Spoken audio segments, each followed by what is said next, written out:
do we have the guest for you. Kathy Buckworth is here. The book is I Am So the Boss of You. Kathy, welcome to Breakfast Television. Thank you, Jody. I was just saying I could talk to you for an hour. I've read your book, and there's so much in it as a parent of a 5-year-old, and so many parents watching at home. It makes so much sense. Tell us the methodology behind approach. it. Yeah. Well, I worked corporate for a long time, for 18 years before I started writing, about 10 years ago. And it sort of occurred to me always when I was at work that I felt like I was managing one group of children at work, and then I'd go home and manage my own 4 children. And there seemed to be a lot of parallels. And at the same time, I was thinking, I'm not a professional, smart woman. How come I can keep things together at work and I hit the front door and I can't get the toddler to put on his boot in less than 10 minutes? You know, right? What happens? And why am I being challenged all the time for my authority? And I saw this happening to lots of my friends as well. And so I started to think, you know, there's a lot of rules and policies that we use at work with interns or junior employees that I think are pretty transferable. And when I started going through sort of, you know, marketing, finance, HR, all kinds of different departments, you know, within an organization, I thought there's a lot we can do here. Actually, I hope to make our lives easier. And I know there's a ton of parenting books out there, but this one I think is a pretty easy one to relate to, because I like you just keep thinking, what would you do at work? Well, yeah, and you're very tongue-in-cheek in your delivery, and that's what's fun too, because it's actually a very enjoyable read as opposed to being preached to. And a lot of parenting books are like, you're doing it wrong, you should do it this way. You're just like, hey, you can do it the way you want, but this is how it worked for me. Yeah, exactly right. And I do have a lot of fun. You're right. I am a humor writer, mostly. I mean, but I think if I'm going through it and if I'm finding it funny, hopefully other moms, mostly moms, some dads, will find it very relatable as well too. And I think that's really what I love about what I hear from people reading it, saying, "Ah, that's my house. You were in my, you know, that's going to work on my kids." So. What's the biggest mistake you see consistently made?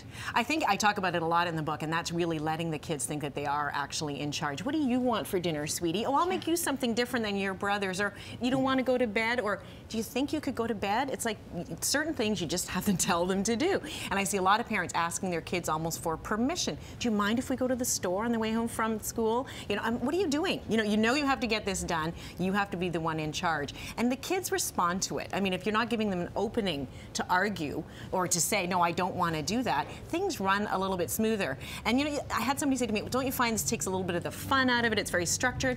I think it actually allows for more fun because you're not having those frustrating conversations. Spending a half an hour deciding whether or not you can go to Safeway. Exactly. I was saying that to my husband, I'm like, why are you arguing with them about that? You're going to win. Yes. Just say that to them. By the way, I'm going to win this argument. I am the boss of you, and it's going to work.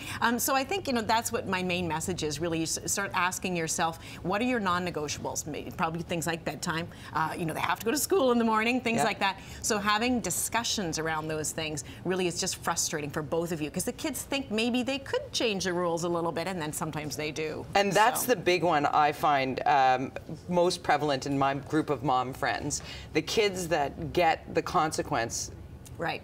And they know it's coming. No means no, yes means yes, maybe means maybe. Yeah, exactly. And all the other thing too, you talk about consequences. I see a lot of moms and dads struggling with that too, where they say, no TV for a year. If that, like, don't make threats. Don't make threats you can't keep. Or don't make threats that the other parent's gonna have. I mean, my husband says to the kids, no more eating in the family room. I'm like, that's where they eat their breakfast every day. Don't do this to me, you know?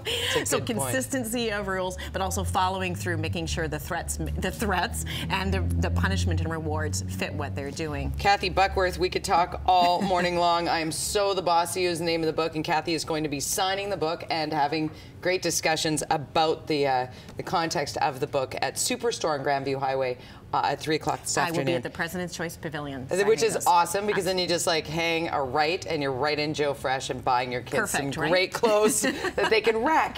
And you don't have to worry about it, because then you put them in the play clothes. They're allowed to get them dirty, Michelle. And you tell them what to wear. We'll tell them what to wear.